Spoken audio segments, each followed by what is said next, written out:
I'm Clara, and I'm 28.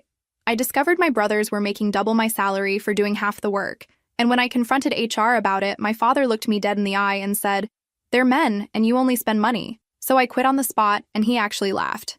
"Who's going to hire you?" he asked. "Well, Dad, turns out I didn't need anyone to hire me. Where are you watching from today? Drop your location in the comments below and hit that like and subscribe button if you've ever felt completely undervalued by your own family. You'll definitely want to stick around for what happened next. Let me back up and tell you how I got to that moment. Growing up in the Mitchell family meant understanding that competence spoke louder than any label. At least that's what I believed. Our family business, Mitchell & Associates, specialized in commercial property management. Dad built it from nothing, and I grew up thinking I'd be part of that legacy. I started working there right after college, eager to prove myself. While my brothers Jake and Ryan coasted through their business degrees, I graduated summa cum laude, with a degree in business administration and a minor in real estate. I thought merit mattered. How charmingly naive of me. From day one, I threw myself into everything. Crisis management, that was Clara's department. Difficult clients, send Clara. Impossible deadlines, Clara will figure it out. I became the company's unofficial firefighter, constantly putting out blazes that my brothers somehow never seemed to notice existed. Jake, who's 30, spent most of his time networking at expensive lunches that produced questionable results. Ryan, 26, had a gift for showing up late and leaving early while still managing to take credit for projects I completed. But hey, they had that magical Y chromosome working in their favor. I'd been there 6 years when Linda from accounting accidentally left a payroll report on the copy machine. I wasn't snooping, just making copies of client contracts. But there it was, staring back at me in black and white. Jake's salary, $95,000. Ryan's salary, $88,000. Mine, $42,000. For a moment, I thought there had to be some mistake. Maybe it was old information, or maybe the numbers were wrong. I stared at that paper until the figures burned into my retinas. $42,000. For managing the most difficult accounts, working weekends, and basically keeping the company running while my brothers played office. The betrayal hit me like a physical blow. Not just the money, though, that stung enough. It was the realization that my own family had been systematically undervaluing me for years. Every compliment Dad gave about my work ethic, every acknowledgement of my contributions, had been hollow words while my brothers collected paychecks that reflected their true worth in his eyes. I spent the rest of that day in a fog, mechanically completing my tasks while my mind raced. By evening, I'd made my decision. This wasn't going to continue. I deserved an explanation, and I deserved better.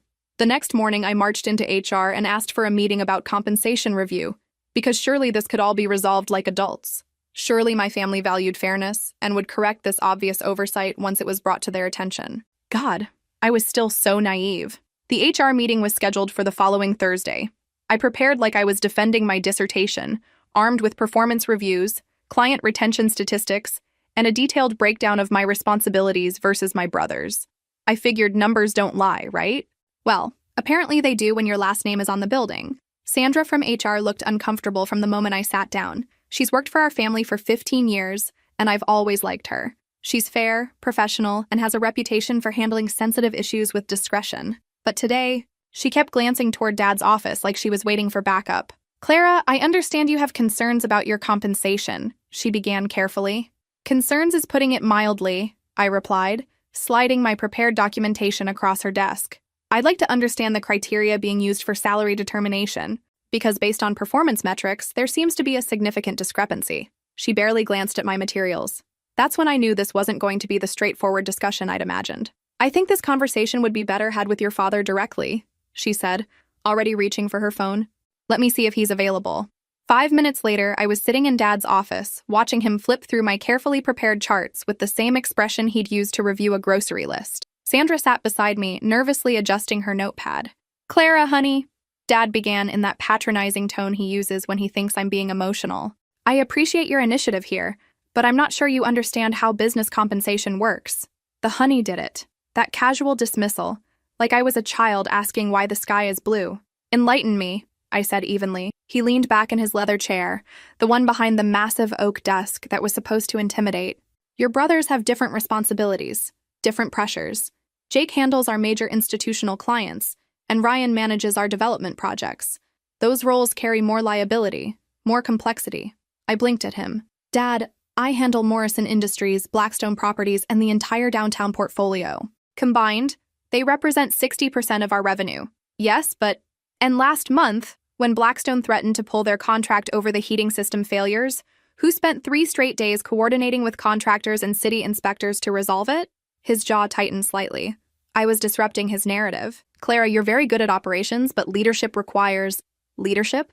Jake spent 2 hours in a restaurant convincing Morrison's CFO to stay with us after Ryan missed 3 critical deadlines on their quarterly reports. I spent 2 hours actually fixing the problems Ryan created in the first place. The silence stretched between us. Sandra was staring at her notepad like the secrets of the universe were written there. Finally, Dad put down my documentation and looked at me directly. They're men, Clara, and you only spend money. Have you ever had a moment where time stops? Where words hit you so hard that reality shifts around you? This was mine.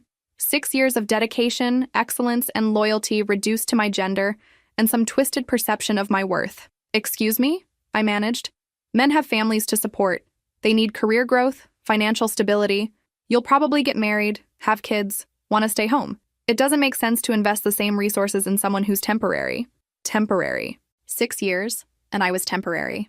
I stood up slowly, my legs somehow steady, despite feeling like my entire world was crumbling. I see. Now, Clara, don't get emotional about this. Business is business. Emotional. Of course, because recognizing blatant discrimination is just me being emotional. You're right, Dad. Business is business. I reached into my purse and pulled out my company credit card, office keys, and parking pass. Consider this my 2 weeks' notice. The color drained from his face. Clara, let's not be hasty. 2 weeks. Professional courtesy, since family clearly means something different to each of us. I placed my things on his desk with deliberate care. I'll finish the Morrison transition and brief whoever you assign to my accounts. I turned to leave, but his voice stopped me at the door. Who's going to hire you, Clara? Really? I turned back, and for the first time in my life, I saw him clearly. Not as my father, not as my mentor, but as exactly what he was. A man who'd built his success by making others smaller. You know what, Dad? That's the wrong question. His eyebrows raised expectantly. The right question is, who's going to keep your clients happy when I'm gone? The laugh that followed me out of Dad's office was the sound that changed everything. Not angry, not bitter, but genuinely amused. Like I just told him the funniest joke he'd ever heard. That laugh echoed in my ears during the longest 2 weeks of my professional life. I've never been one for dramatic exits, though. Professional courtesy meant something to me, even when it clearly meant nothing to him. So I spent those 2 weeks meticulously documenting every process, every client preference, every potential issue that could arise after I left. Call it pride or call it spite, but I refused to let anyone say I left them unprepared. Jake was assigned to take over my accounts. The irony wasn't lost on me, watching him flip through my transition notes with growing panic in his eyes. Jesus, Clara, you really manage all of this? He asked, staring at the Morrison Industries file, which was approximately 3 inches thick with contracts, compliance documents, and relationship notes I'd built over 4 years. Every day, I replied pleasantly. Mrs. Morrison prefers email communication before 9 a.m., never calls during lunch, and has a severe allergy to excuses. She responds well to proactive solutions and detailed quarterly reports. Everything you need to know is in those notes. Ryan poked his head into my soon-to-be former office. So what's your plan? Got another job lined up? The question everyone kept asking, like the only conceivable path forward involved trading one boss for another. Something like that, I said, continuing to pack my personal items into boxes. What I didn't tell them was that I'd been thinking about this possibility for longer than I cared to admit. Not the discrimination part. That was a surprise that still made my chest tight with anger. But the independence part. The idea that maybe, just maybe, I could build something of my own. During those 2 weeks, I did my research. Business licenses, insurance requirements, startup costs. I'd saved aggressively for years, partly because I was naturally frugal and partly because I'd never had the salary to support expensive habits. Turns out, financial discipline was about to become my greatest asset. Fortunately, the family business had never bothered with formal employment contracts. Just another sign of how they'd underestimated my potential to actually compete with them. On my last day, Dad called me into his office one final time. Clara, I've been thinking about our conversation, he began, and for a moment, something foolish inside me hoped for an apology. Maybe we can work something out. A small raise, perhaps? 10%? 10% of my criminally low salary. After discovering I was earning less than half what my brothers made for doing twice the work. That's generous, I said, and meant it in the most sarcastic way possible. But I've already made other arrangements. His expression shifted to concern. What kind of arrangements? The kind that value competence over chromosomes. I'd planned to leave quietly, but word had somehow spread through the office. Sandra from HR surprised me with a small farewell gathering in the conference room. Nothing elaborate, just cake and coffee, but the gesture meant more than she could have known. "We'll miss you," she said quietly as people filtered back to their desks. "This place won't be the same without you." I believed her. Not because I was irreplaceable, but because the work I did mattered. And everyone except my family seemed to understand that. My last task was dropping off my final reports at each client site. Professional relationships I'd built over years. Contracts I'd negotiated. Problems I'd solved. I wasn't burning bridges. I was closing chapters. Mrs. Morrison from Morrison Industries insisted on taking me to lunch. "Your father's an idiot," she said bluntly over her Caesar salad. "I've been in commercial real estate for 30 years, and you're one of the sharpest people I've worked with. If you ever decide to go independent, call me. If you ever decide to go independent." The words followed me home that night as I sat in my apartment, surrounded by boxes and the strange emptiness that comes with closing one door before another has opened. I pulled out my laptop and began typing. Business plan. Executive summary. Financial projections. By 3 a.m., I had the skeleton of something that might possibly work. Mitchell Property Solutions. My own company. My own rules. My own salary structure based on merit rather than gender. The next morning, I filed my business license. 3 days later, I signed my first lease agreement for a small office space downtown. Nothing fancy, just 2 rooms and a reception area, but it was mine. And that laugh, Dad's dismissive laugh when I told him I was quitting, it became the soundtrack to my motivation. Every time I doubted myself, every time the fear crept in, I heard that sound and remembered exactly why I was doing this. Because sometimes the best revenge isn't getting even. Sometimes it's getting ahead. Have you ever experienced something that completely changed your perspective on family? Drop a comment about your turning point below. Starting a business with limited capital and unlimited determination turns out to be equal parts terrifying and exhilarating. My savings account, once a source of pride, suddenly looked pathetically small when viewed as startup capital. But pride, I was learning, is expensive. Independence, apparently, is priceless. My new office came furnished with exactly nothing, which meant I spent my first week turning budget shopping into an art form. Used desk from a consignment store, a chair that had seen better days but still rolled, and a coffee maker that would prove to be my most essential piece of equipment.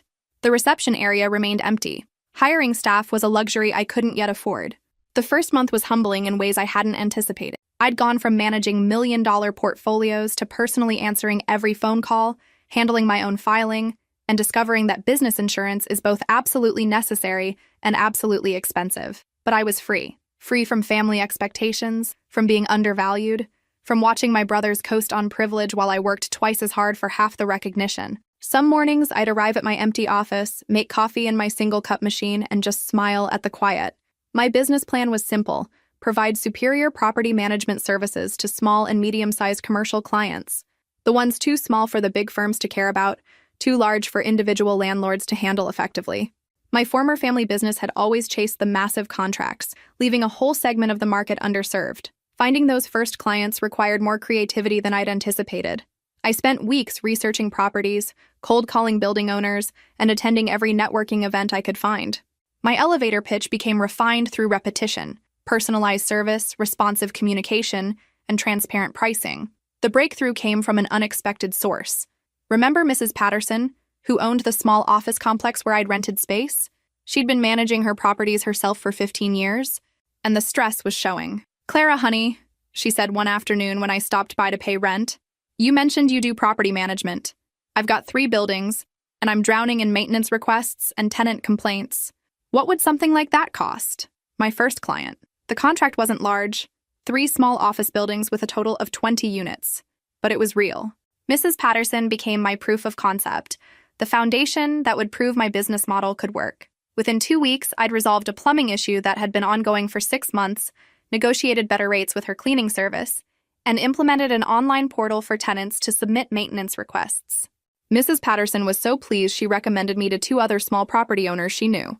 By month 3, I had 6 buildings under management and enough steady income to cover my overhead with a small profit left over. Nothing fancy, but sustainable.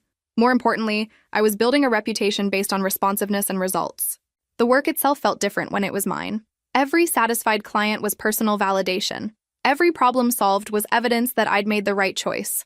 When tenant complaints were resolved quickly, when maintenance issues were handled efficiently, when properties stayed fully occupied. These weren't just business successes. They were proof that competence really could speak louder than connections. I established systems for everything: client communication protocols, maintenance vendor relationships, financial reporting procedures, everything my former family business did, but scaled appropriately and executed with precision. The difference was that now, when something worked well, I knew it was because of my efforts. When problems arose, I fixed them myself instead of watching someone else take credit. The loneliness was real, though. 6 years of working alongside colleagues had left me unprepared for the isolation of solo entrepreneurship. Some days, the only conversation I had was with Mrs. Patterson when she called with questions, or with maintenance technicians coordinating repairs. But slowly, I began to find my rhythm. Early mornings planning the day's activities, site visits to check on properties and meet with tenants, afternoons handling paperwork and vendor communications, evenings reviewing financials and planning for growth. 3 months in, I received a call that made me pause. Mitchell Property Solutions. This is Clara. Clara? It's Sandra from Mitchell & Associates.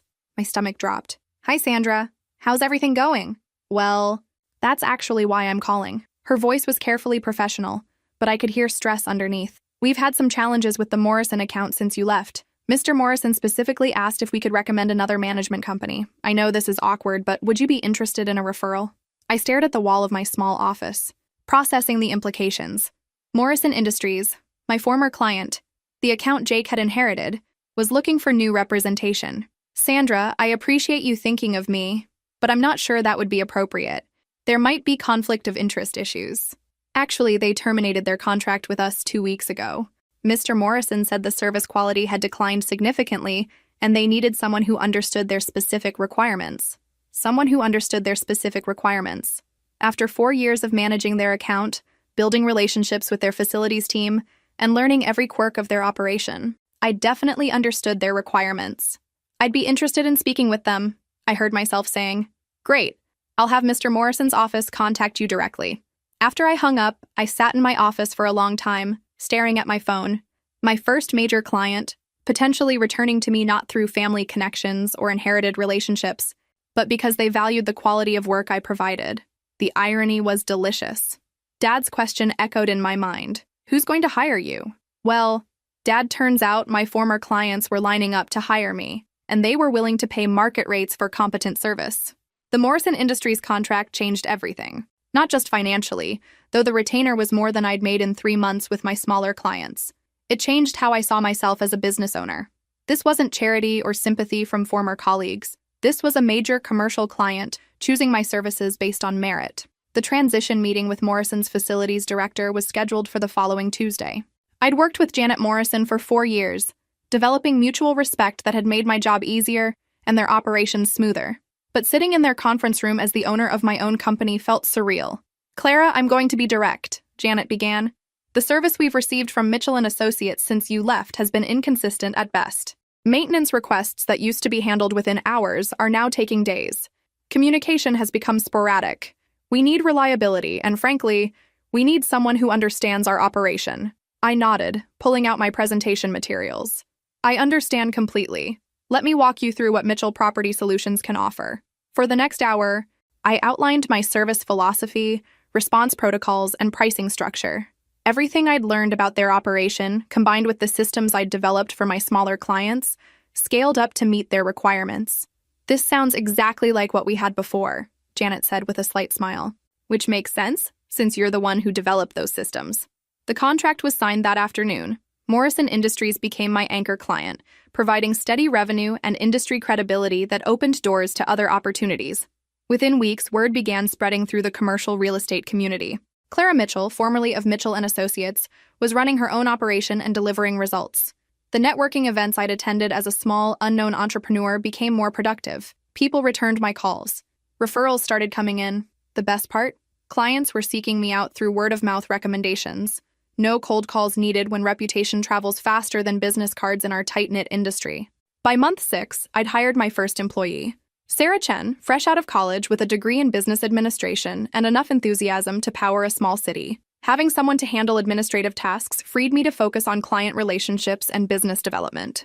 It's amazing how much more efficiently this place runs compared to my internship at a big firm, Sarah observed during her second week. Everyone knew what they were supposed to do, but nobody seemed to care about quality. Sarah's comment reminded me why I'd started this business.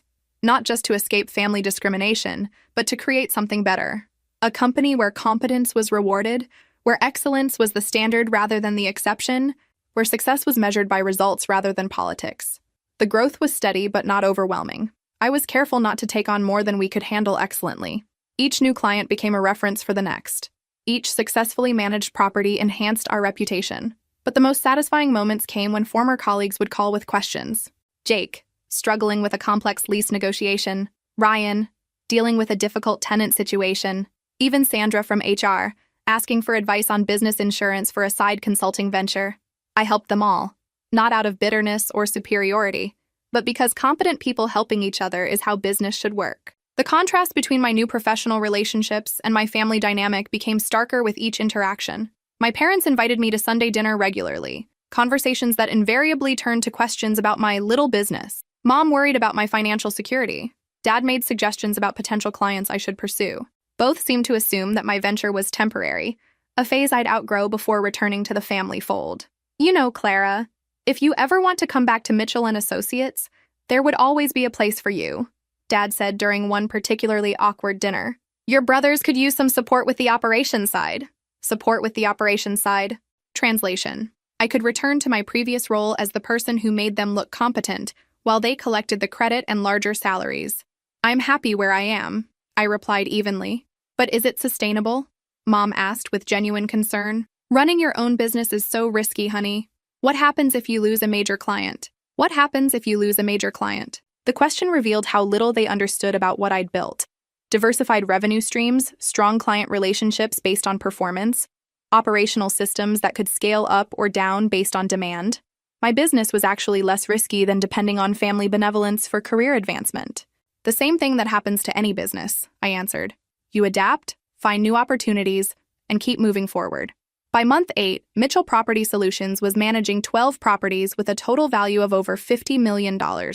Sarah had been joined by Tom, an experienced maintenance coordinator I'd recruited from a larger firm who was tired of bureaucratic inefficiency. We were becoming a real company, not just Clara with some clients, but a team delivering consistent, high-quality service to a growing client base. The office that had once felt cavernous with just me was now properly occupied, with enough activity to justify the reception area I'd finally furnished. But the most meaningful indicator of success came from an unexpected source. Clara, I've been thinking about what you're building here, Mrs. Patterson said during one of our monthly check-ins. You started with nothing except knowledge and work ethic. Now look at this place. Your family doesn't know what they lost when they let you go. Let me go. As if my departure had been their decision rather than mine. But she was right about one thing. They had no idea what they'd lost. And I was just getting started.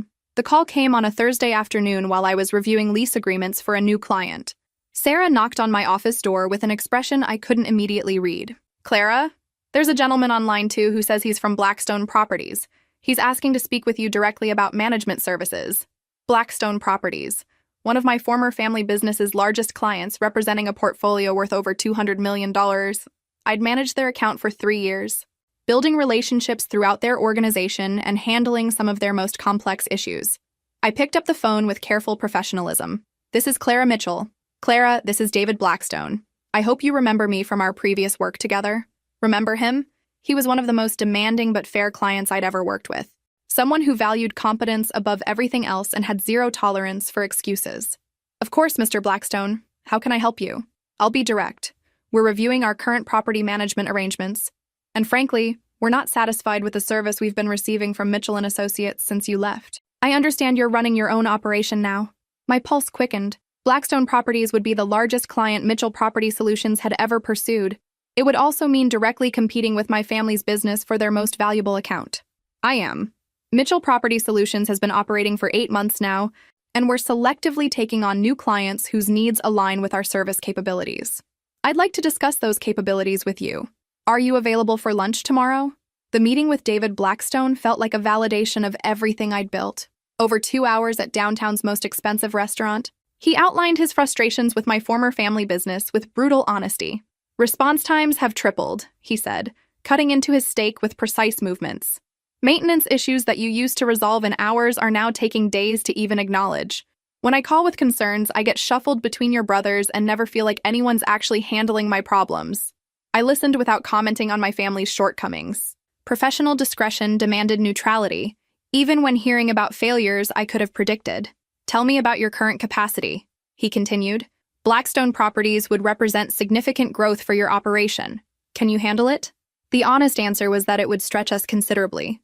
But I'd learned that growth without quality was worthless, and I wasn't about to promise what I couldn't deliver. Mr. Blackstone, your portfolio would require us to expand our team and systems significantly. I'd want to implement a transition plan that maintains service quality throughout the changeover. That means starting with a portion of your properties and gradually taking on additional buildings as we demonstrate our capabilities. He smiled. That's exactly the kind of realistic planning I haven't heard from a management company in months. Most firms promise everything immediately and deliver nothing consistently. Consistency is our competitive advantage, I replied. We work with clients who value reliability over promises. By the end of lunch, we'd outlined a preliminary agreement. Blackstone would transition 4 of their smaller properties to Mitchell Property Solutions as a trial period. If our performance met their standards, they'd consider moving their entire portfolio. 4 properties, not their whole portfolio, but enough to double my company's revenue overnight. More importantly, it was Blackstone Properties choosing my services based on our track record, not family connections or inherited relationships. The conversation I'd been dreading came that evening. Mom called just as I was finishing dinner, her voice bright with forced casualness. Clara, honey, your father heard an interesting rumor today. Something about Blackstone Properties considering other management companies. Word traveled fast in our industry. I had lunch with David Blackstone today, I confirmed. Silence on the other end of the line. Then, carefully, are you considering working with them? Mom, they're considering working with me. There's a difference. But Clara, that's one of our biggest clients. Doesn't that put you in conflict with the family business? The family business. Not Dad's business or Mitchell and Associates, but specifically the family business. As if my departure hadn't already resolved any question about my role in the family's commercial interests. No conflict, I said evenly. I'm running my own company, serving clients who choose to work with us. If those clients prefer our services to the competition, that's market dynamics. The competition? Her voice rose slightly. Clara, we're your family. And there it was. The assumption that family loyalty meant professional sacrifice, that I should limit my business growth to avoid competing with people who'd discriminated against me for years. Yes, you are my family, but Mitchell and Associates is my former employer. In business, those are different relationships. Mom was quiet for a long moment. Your father isn't going to be happy about this. Dad's happiness isn't my primary concern anymore, I replied gently. My business performance is. After I hung up, I sat in my apartment considering the magnitude of what was happening. 8 months ago, I'd been a dismissed employee earning half what my brothers made while doing twice the work. Now, major clients were seeking out my services, choosing my company over my former family business based on results rather than relationships. The Blackstone contract would require hiring additional staff, upgrading our systems, and expanding our office space. Growth that I'd have to manage carefully to maintain the quality standards that had earned us this opportunity. But most importantly, it was proof that competence really could speak louder than connections. That building something based on merit rather than politics was not only possible, but profitable. Monday morning, I would call David Blackstone and accept his proposal. Mitchell Property Solutions would take on its biggest challenge yet, competing directly with the company that had undervalued me for years. And I was ready for it. The next few months would test everything I'd learned about business, about myself, and about what happens when you stop accepting less than your worth. But that's a story for another time. For now, it was enough to know that the girl Dad laughed at for thinking she could succeed on her own was about to become his biggest competitor. What do you think will happen next? Will Clara's family business fight back? Or will more clients follow Blackstone's lead? Let me know your predictions in the comments below. The first domino fell 3 weeks after I signed the Blackstone contract. Tom knocked on my office door with a grin that meant either very good news or very interesting news. Clara, you're not going to believe this. Richardson Development just called. They want to schedule a meeting about transferring their property management services to us. Richardson Development, another one of Mitchell and Associates' major clients, with a portfolio of mixed-use buildings downtown. I'd managed their account for 2 years before leaving, working directly with their facilities director to streamline operations and reduce costs. Did they say why they're considering a change? I asked, though I suspected I already knew. Something about declining service quality and poor communication. They specifically asked if you were the same Clara who used to handle their account at Mitchell & Associates. Of course they did, because when you've built real relationships with clients based on competence and reliability, they tend to follow that competence wherever it goes. The meeting with Richardson's team was scheduled for Friday. By Wednesday, Sarah had fielded 2 more similar calls. Patterson Holdings, a smaller firm with 4 office buildings. Heritage Properties, which owned several retail complexes I'd helped lease up from nearly empty to fully occupied. "It's like a migration," Sarah observed, updating our client prospect list. "All your former clients are calling within the same week." Word travels fast in commercial real estate. When major clients start evaluating their service providers, other companies notice. When those same clients start mentioning specific individuals they want to work with, patterns emerge. The Richardson meeting went exactly as I'd expected. Professional, straightforward, focused on service capabilities and transition planning. No drama, no emotional appeals, just business people making business decisions. "We've worked with Mitchell & Associates for 5 years," Richardson's facilities director explained. "For the first 3, when you were handling our account, everything ran smoothly. Since you left, we've had maintenance delays, communication gaps, and what feels like a general lack of attention to our specific needs." I nodded diplomatically. "What specific service improvements are you looking for in a new management company?" "Honestly, we want what we used to have. Responsive communication, proactive maintenance scheduling, and someone who understands our operations well enough to anticipate problems before they become emergencies." By the end of the meeting, Richardson Development had agreed to transition their entire portfolio to Mitchell Property Solutions. Not a trial period like Blackstone, but a complete changeover based on their confidence in our capabilities. Patterson Holdings signed the following week. Heritage Properties the week after that. Each new client meant the same conversation with Tom and Sarah about capacity management, staffing needs, and operational scaling. We were growing faster than I'd projected, but carefully enough to maintain quality standards. The growth also meant something else. Mitchell & Associates was losing clients. Not just any clients, but their most profitable, longest-term accounts. The ones I'd personally developed and maintained. I tried not to think about the conversations happening in Dad's office, the scrambling to understand why established clients were suddenly terminating contracts, the realization that their best accounts had been held together by relationships I'd built, rather than institutional loyalty. But honestly, a small part of me was curious about how they were handling the pressure. That curiosity was satisfied when Jake called my office directly. "Clara, we need to talk." No pleasantries, no small talk. Just straight to business, which was unusual for Jake. "About what?" "About what you're doing to our clients." "What I'm doing to our clients." The phrasing was perfect, as if I was actively stealing rather than simply existing as an alternative when clients became dissatisfied with their current service. "Jake, I'm running my business. If former clients choose to work with us, that's their decision to make." "Come on, Clara." "Richardson?" "Patterson Heritage? Those are all accounts you used to manage. This isn't coincidence." He was right, of course. It wasn't coincidence. It was the natural result of clients valuing competent service over family loyalty. "What exactly are you suggesting I do?" I asked. "Turn away clients who want to work with us?" "I'm suggesting you consider the impact this is having on the family business." The family business. Again with that phrase, as if my career decisions should be governed by protecting Dad's profit margins. "Jake, when I asked for equal pay for equal work, what was I told?" Silence on the other end of the line. "I was told that business is business, remember?" "Well, this is business. If Mitchell & Associates is losing clients, maybe the solution is improving service quality rather than asking competitors to limit their growth." Dad's not happy about this. Dad's happiness hasn't been my responsibility since he laughed at the idea that anyone would hire me. After I hung up, I sat back in my chair and looked around my office. 6 months ago, this space had felt enormous with just me rattling around in it. Now it was bustling with activity, phone calls, client meetings, and the productive energy of a growing business. The irony was beautiful. Dad had asked who would hire me, dismissing my value entirely. Instead of finding someone to hire me, I'd created something where clients were specifically seeking out my services, willing to leave established relationships to work with the company I'd built. But I also knew this couldn't continue indefinitely without consequences. Each client that moved from Mitchell & Associates to my company was revenue directly transferred from my family's business to mine. Eventually, that would force a conversation that went beyond Jake's diplomatic phone calls. The question was whether that conversation would happen in a conference room or around a dinner table. And honestly, I wasn't sure which would be worse.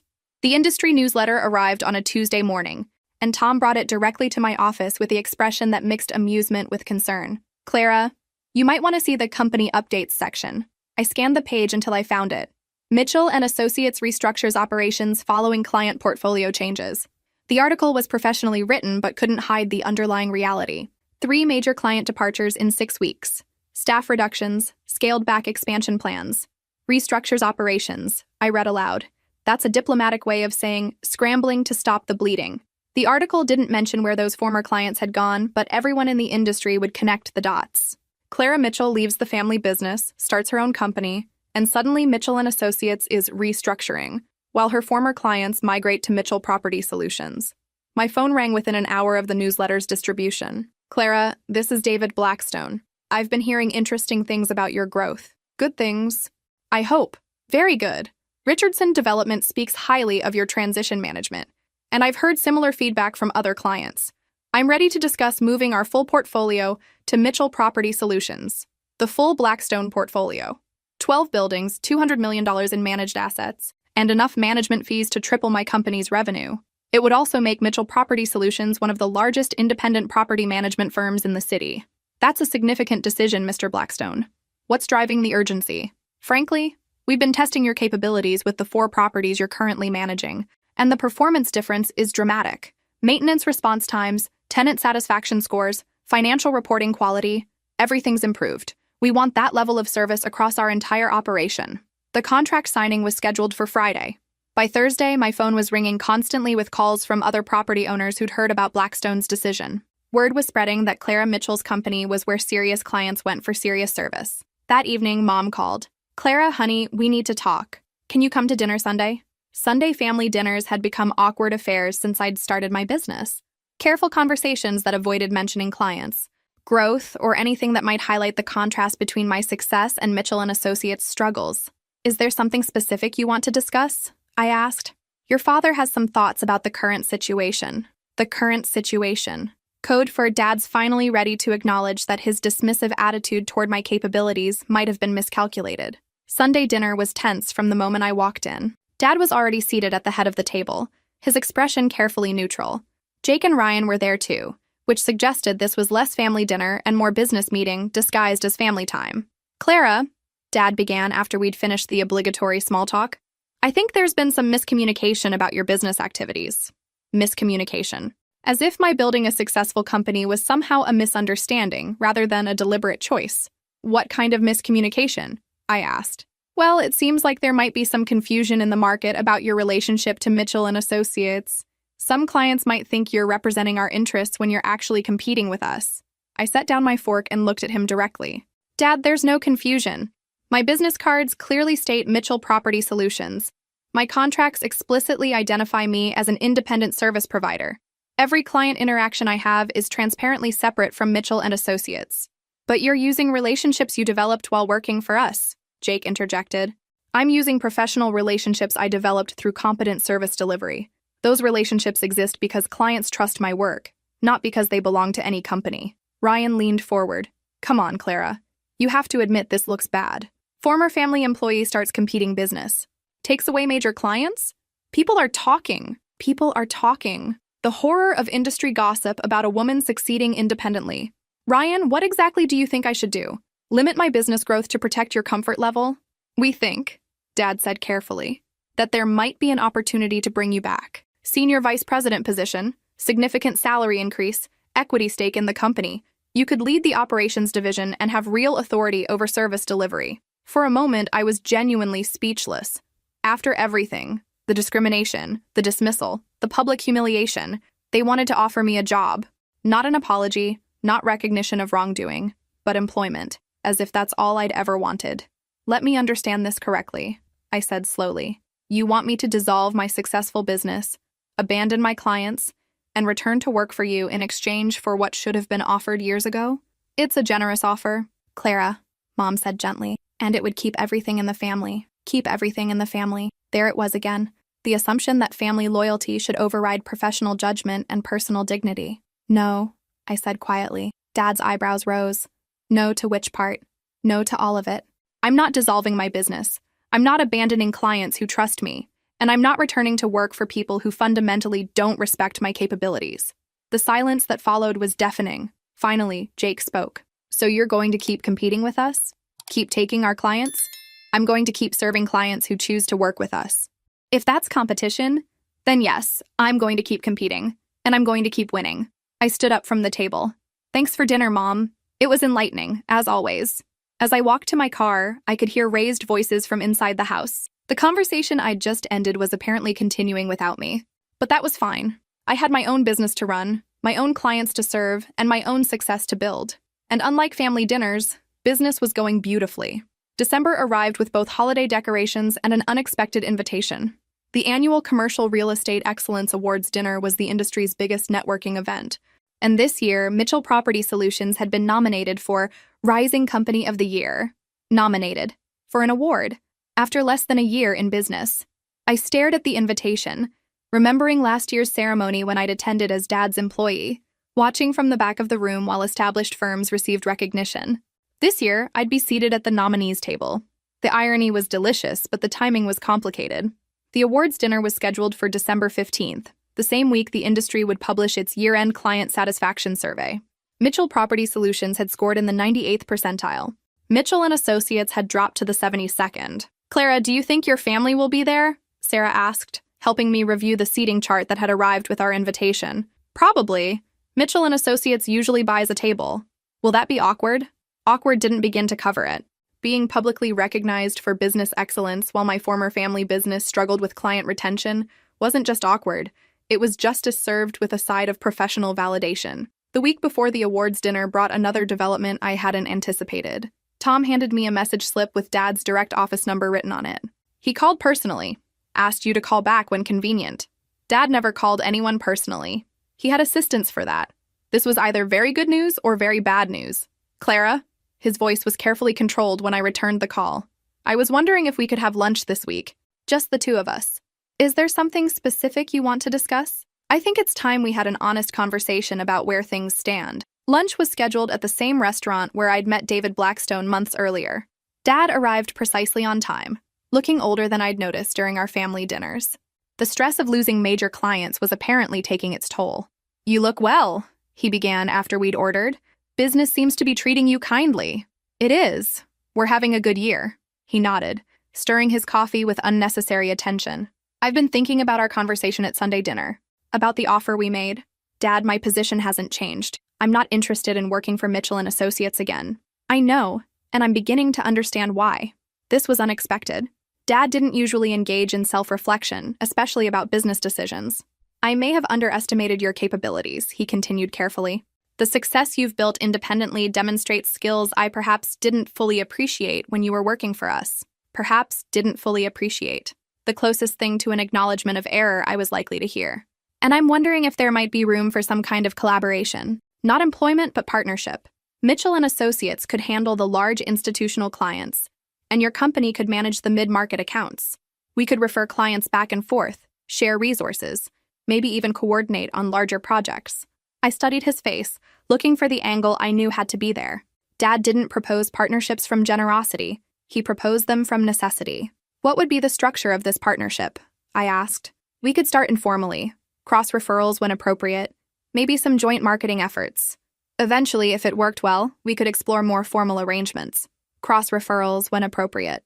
Translation. When Mitchell and Associates couldn't handle the workload or wanted to dump difficult clients, they'd send them to me. When I developed successful relationships with growing companies, I'd refer them back to the family business. Dad, what you're describing isn't partnership. It's outsourcing. You want me to handle the challenging work while you keep the profitable relationships. His jaw tightened slightly. That's not what I'm suggesting, isn't it? You want informal referrals that benefit Mitchell and Associates, with the possibility of more formal arrangements if I prove useful enough. What exactly would I gain from this relationship? You'd gain family support, access to our resources and client network. Family support. The thing that had been conspicuously absent when I was actually part of the family business. I already have access to clients who value my services. I've built my own resources.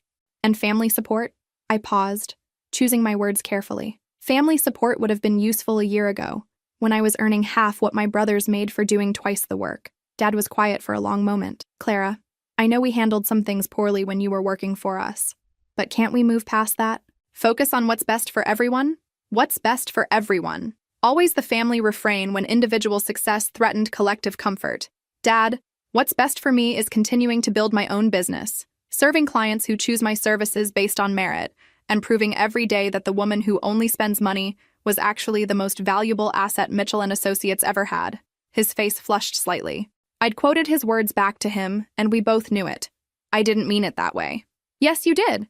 And that's why there won't be any partnership, collaboration, or cross-referrals. Because fundamentally, you still don't understand what you lost when you let me walk out of that office. I stood up, leaving money on the table for my untouched meal. I'll see you at the awards dinner, Dad. Good luck with your restructuring. As I walked away, I felt something I hadn't expected: pity. Not for the struggling business, but for the man who'd had excellence working alongside him for years and had been too blinded by prejudice to recognize it until it was too late.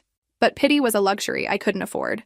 I had a business to run and an award to win. The industry newsletter that arrived the Monday after my lunch with Dad contained a small item that made Sarah choke on her coffee. Mitchell and Associates explores strategic options following market changes.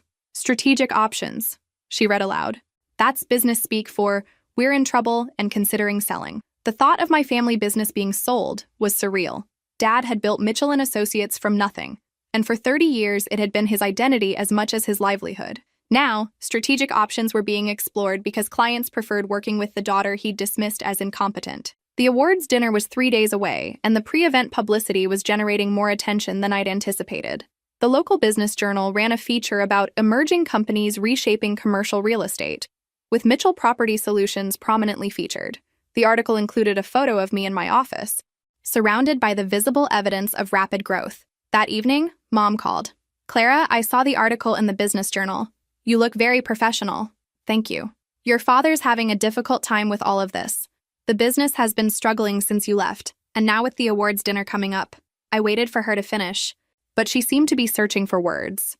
Mom, what is it you want me to do? I don't know. Maybe not attend? Or if you do attend, maybe sit with the family? Show some unity during a challenging time? Show some unity. Pretend that my success hadn't come at the expense of their failures. Pretend that we were all on the same team when they'd made it clear I wasn't even welcome on their roster.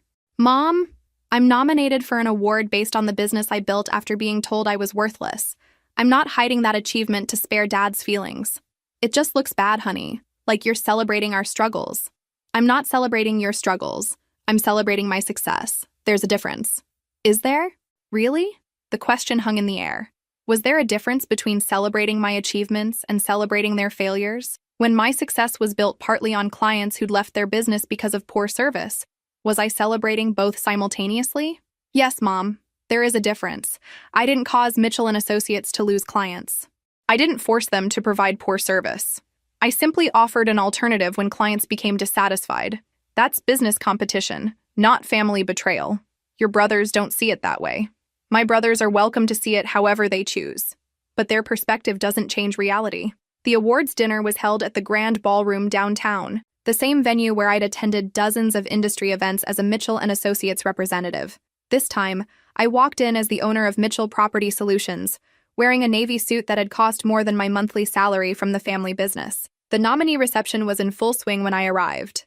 Congratulations from industry colleagues who'd watched my rapid rise with professional appreciation, networking conversations with potential clients who'd heard about my services, recognition from peers who valued competence above connections, and across the room, the Mitchell and Associates table.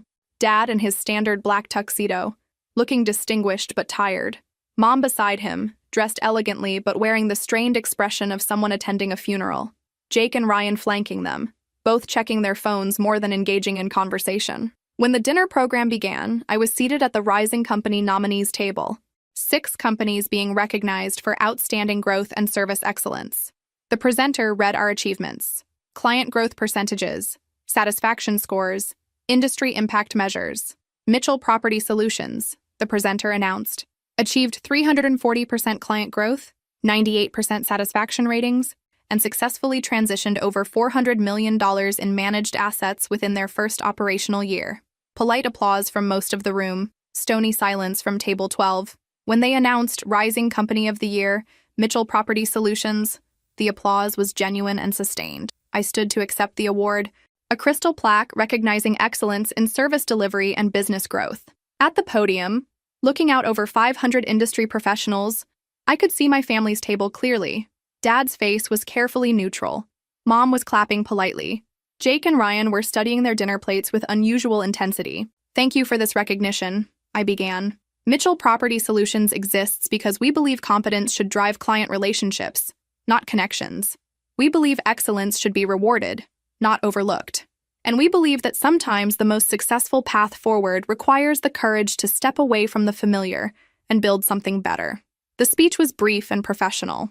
No family references, no personal vindication, just business principles delivered to business professionals. But everyone in that room understood the subtext. After the ceremony, industry colleagues surrounded our table with congratulations and business cards, potential clients expressing interest in our services, professional recognition from peers who valued results above relationships. As the evening wound down, I found myself face to face with Dad in the hotel lobby. "Congratulations," he said quietly. "That was a significant achievement. Thank you. I hope you know that I'm proud of what you've built, even if the circumstances have been difficult for our family." Proud, the word I'd wanted to hear for years, finally offered when it no longer mattered. "Dad, I appreciate that. But pride isn't the same as respect, and respect isn't the same as equality. If you'd been proud of my work when I was part of your company, we might have avoided all of this." He nodded slowly. "Perhaps. But Clara, what happens now? This can't continue indefinitely. The competition between our companies is tearing the family apart." "The competition isn't tearing the family apart. The family fell apart when you decided my gender made me less valuable than my brothers. The business competition is just making that visible." It was the most honest conversation we'd had since that day in his office when he'd laughed at my resignation. "So where does this leave us?" he asked. "It leaves us as family members who work for different companies. Whether that works depends on whether you can accept that I'm never coming back to work for you, and I'm never going to limit my success to protect your comfort." As I walked to my car, award in hand, I realized something had fundamentally shifted. The family dynamics that had defined my life for 28 years were permanently changed. There would be no reconciliation that restored the old relationships, no compromise that satisfied everyone. But there would be Christmas dinner in 2 weeks, and somehow we'd all have to navigate that conversation without the comfortable fiction that we were still the happy Mitchell family. This was going to be interesting. Christmas Eve arrived with an invitation that felt more like a diplomatic summons than a family gathering. Mom had called 3 times in 2 weeks, each conversation carefully dancing around the underlying tension while insisting that Christmas should be about family, not business. I almost didn't go. The thought of sitting around the dinner table pretending everything was normal while my award sat on my apartment mantel felt exhausting, but staying away would generate its own drama. And honestly, I was curious to see how they'd handle the elephant that had taken up permanent residence in every family interaction. The house looked exactly the same as it had for 28 Christmases. Mom's elaborate decorations, Dad's expensive scotch on the sideboard, the family photos arranged on the mantel where my childhood face gradually disappeared behind my brother's achievements. The only difference was the tension that seemed to vibrate in the air like a tuning fork. "Clara, honey, you look wonderful," Mom said, air kissing my cheek with the careful enthusiasm of someone determined to maintain normalcy through pure force of will. Jake and Ryan were already there, standing by the fireplace with drinks and expressions that suggested they'd been discussing strategy before my arrival. Dad emerged from his study wearing his host smile, the one he used for business dinners with difficult clients. "Clara, good to see you. Merry Christmas." "Dad." Dinner conversation was a masterclass in avoiding obvious topics. Mom asked about my apartment. Jake mentioned his latest vacation plans. Ryan discussed the weather with unusual passion. Everyone carefully avoided mentioning business, awards, clients, or anything that might acknowledge the reality of our situation. It might have worked if wine hadn't loosened tongues and artificial pleasantness hadn't eventually exhausted itself. "So, Clara," Jake said during dessert, his voice carrying the careful casualness of someone who'd been rehearsing a line, "are you planning any major changes for the new year?" "Just continued growth. We're looking at expanding our service offerings." "Expanding?" Ryan's eyebrows lifted. "How much bigger can you realistically get?" There it was, the question they'd all been dancing around. How much bigger could my success become before it completely overshadowed their struggles? "Big enough to serve clients who value quality service," I replied evenly. Dad set down his wine glass. "Clara, I think we need to discuss this situation openly. This family can't continue with this level of professional conflict." "What conflict?" I asked. "I run my business, you run yours. That's not conflict." That's competition. It's the same thing when it's family, Mom interjected. When you succeed at our expense, it hurts everyone. At our expense. As if my success was stolen from them rather than earned through competence they'd refuse to acknowledge. Mom, I didn't succeed at your expense. I succeeded despite your limitations. There's a difference. The temperature in the room dropped perceptibly. Our limitations? Dad's voice was carefully controlled, but I could see the anger building behind his eyes. Yes, your limitations. The limitation of assuming gender determines capability. The limitation of valuing loyalty over competence. The limitation of believing family relationships should override fair business practices. Jake leaned forward. Clara, that's not fair. We never said gender Really? Then why was I earning $42,000 while you made $95,000 for managing fewer accounts less effectively? What factor other than gender would explain that discrepancy? Experience, Ryan said quickly. Tenure, responsibilities, bullshit. The word came out sharper than I'd intended, but I was done with diplomatic language. I had more client contact, higher satisfaction scores, and better retention rates than both of you combined. The only difference was that you're men, and I'm not. Dad's face was flushed now. Clara, I won't tolerate that language or those accusations in my house. Your house? I laughed, and the sound was bitter even to my own ears. Dad, this stopped being about your house the minute you told me I was worthless. This is about justice. This is about a woman who spent 6 years being told she was less valuable than her brothers, finally proving everyone wrong. We never said you were worthless, Mom protested. No, you said I only spend money, and that my brothers deserved higher salaries because they're men. You said no one would hire me when I quit. You laughed at the idea that I could succeed independently. How is that not calling me worthless? The silence that followed was deafening. For the first time in my adult life, I had said exactly what I thought to my family without softening edges or protecting feelings. And now, I continued, now that I've built something successful, you want me to feel guilty about it. You want me to apologize for being competent. You want me to limit my growth to protect your comfort. Well, I won't do it. Dad stood up abruptly. You're being dramatic and vindictive, Clara. This isn't about gender or fairness. This is about you using family relationships to undermine our business. Family relationships? I stood too, my voice rising to match his. What family relationships? The ones where you underpaid me for years? The ones where you dismissed my contributions? The ones where you laughed at my potential? Those family relationships? You're destroying this family, he said, his voice sharp with frustration. No, Dad. I'm just refusing to pretend that being family excuses discrimination. I'm refusing to sacrifice my success for your pride. And I'm refusing to apologize for being better at this business than you ever imagined. The words hung in the air like smoke from an explosion. Everyone was staring at me, and for a moment, I saw myself through their eyes. The daughter who'd finally stopped being grateful for scraps and started demanding what she deserved. I think, I said quietly, it's time for me to go. I gathered my coat and purse while the family sat in stunned silence. At the door, I turned back one last time. Merry Christmas, everyone. I hope next year is better for all of us. As I drove home through empty streets decorated with holiday lights, I felt something I hadn't expected. Relief. For 28 years, I'd carried the weight of their expectations and limitations. Tonight, I'd finally set it down. Whatever happened next, it would be on my terms. January brought changes I hadn't anticipated.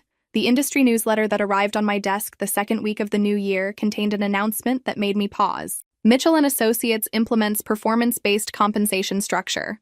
Performance-based compensation. After 30 years of running the company like a family legacy project, Dad was suddenly interested in measuring results. Tom knocked on my office door with a grin that suggested interesting news.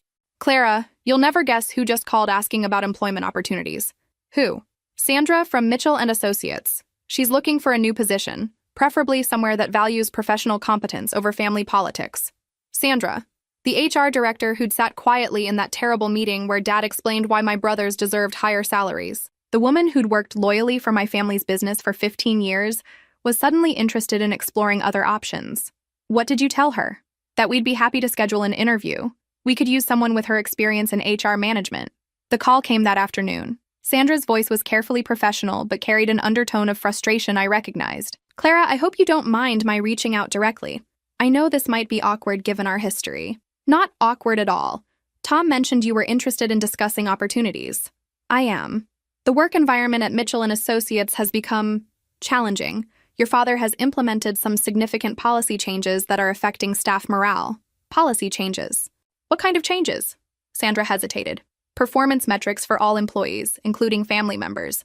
Mandatory productivity targets. Accountability measures that weren't previously in place. It's creating a lot of tension, especially with Jake and Ryan. Dad had finally decided to run his business like a business rather than a family gift distribution system. And apparently his sons weren't adjusting well to being measured by results. How are they handling the new expectations? Not well. There have been several heated discussions about fairness and appropriate workload distribution. Ryan actually asked me if the performance requirements applied to family members equally. I almost laughed. Ryan questioning whether performance requirements should apply to him equally. The same Ryan who'd watched me work twice as hard for half the pay without ever questioning that arrangement. Sandra, if you're interested in joining Mitchell Property Solutions, I'd be happy to discuss it.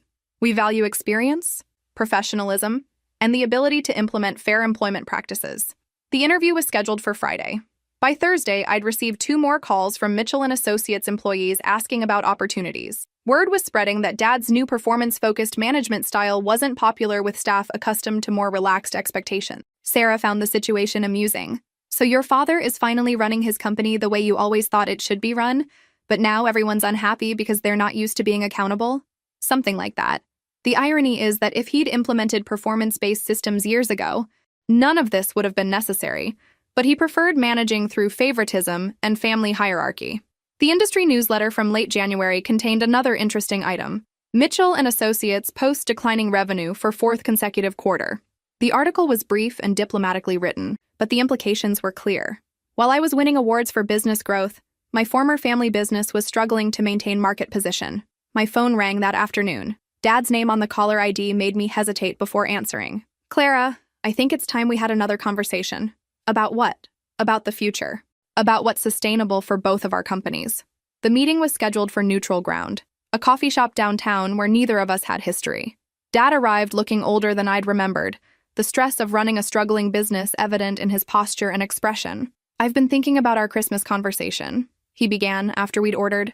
You made some valid points about how we handled your compensation and career development. Valid points. Not you were right or we discriminated against you, but valid points. And I've been implementing some changes at Mitchell & Associates. Performance-based pay scales, accountability measures, objective evaluation criteria. How's that working out? His jaw tightened slightly. It's been an adjustment. Some employees are struggling with the new expectations. Some employees. Code for Jake and Ryan. Dad, why are you telling me this? Because I want you to know that I'm trying to address the issues you raised. And I'm wondering if there might be an opportunity for reconciliation. What kind of reconciliation? Perhaps you could consider returning to Mitchell & Associates under the new structure. VP of Operations, competitive salary based on performance metrics, equity stake in the company, full authority over service delivery and client relationships. For a moment, I was genuinely speechless. After everything, the awards, the success, the public recognition of my capabilities, he still thought the solution was bringing me back to work for him. Dad, do you understand what you're asking? I'm asking you to help save the family business. You're asking me to abandon the successful company I built to rescue the business that discriminated against me. You're asking me to give up my independence to solve problems your favoritism created. His face flushed. Clara, I'm trying to make things right. No, you're trying to make things profitable. There's a difference. I stood up, leaving my untouched coffee on the table. Dad, I appreciate that you're finally implementing fair employment practices, but I'm not interested in being the solution to problems you created by undervaluing me. I'm busy building something better.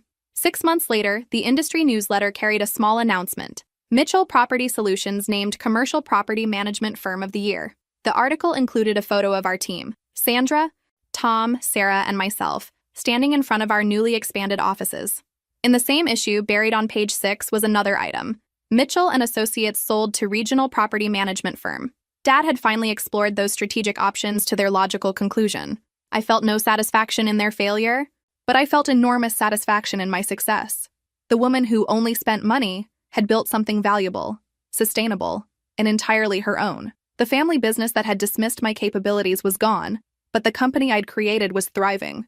Sometimes the best revenge isn't getting even. Sometimes it's getting ahead and staying there. 3 years later, Mitchell Property Solutions manages over $800 million in commercial assets. We employ 23 people, all compensated based on performance rather than genetics. Our client satisfaction scores consistently rank in the 99th percentile. And me? I'm still Clara Mitchell, still 31 years old, still proving every day that competence speaks louder than connections, merit matters more than family ties, and sometimes the most powerful thing you can do is walk away from people who don't value your worth. Because when you stop accepting less than you deserve, you discover exactly how much you're capable of achieving. And that, it turns out, is quite a lot. If this story resonated with you, make sure to like and subscribe for more stories about finding your strength when family relationships become toxic. Sometimes the people who should support us most are the ones we need to step away from to find our true potential.